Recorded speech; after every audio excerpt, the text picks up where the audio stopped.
প্রিয় ছাত্রছাত্রী, তোমরা যারা বিভিন্ন কম্পিটিটিভ এক্সামে অংশ নিচ্ছ, বিশেষ করে যারা নেট সেট জেআরএফ এর প্রিপারেশান নিচ্ছ এবং যাদের পছন্দের সাবজেক্ট এডুকেশন, তাদের জন্য এই স্পেশাল ভিডিও, এবং যারা কলেজ সার্ভিস কমিশনের জন্য প্রিপারেশান নিচ্ছ তারা অবশ্যই এই ভিডিওটি শেষ পর্যন্ত দেখবে।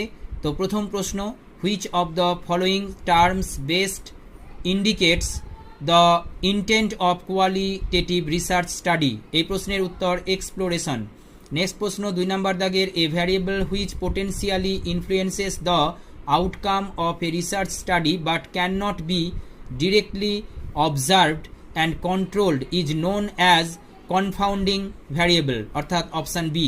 নেক্সট প্রশ্ন 3 নম্বর দাগের, a teacher gave a test to 50 students of his class and awarded letter grades A, B, C, D and E to indicate their level of performance in hierarchical order from best to the poorest. Which of the following combination of scales of measurement has been used?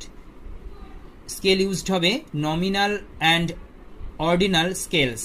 Next প্রশ্ন, a historian conducts a research study to develop biography of a social reformer and publishes it in the form of a book.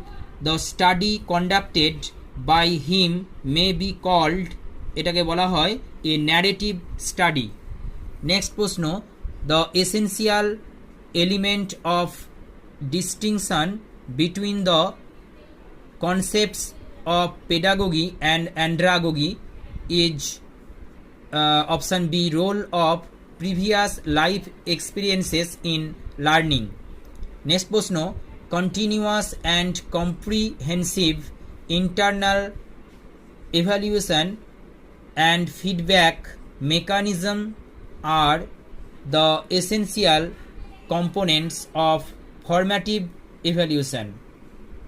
7 number দাগের প্রশ্ন, the most important instrument used in the process of competency based evaluation is a criterion referent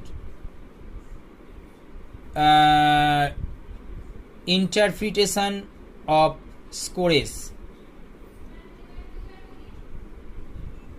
A criterion referenced interpretation of scores 7 number দাগের প্রশ্নের উত্তর। 8 নম্বর দাগের প্রশ্নের উত্তর হচ্ছে মিন, median এবং কোয়ালিটি।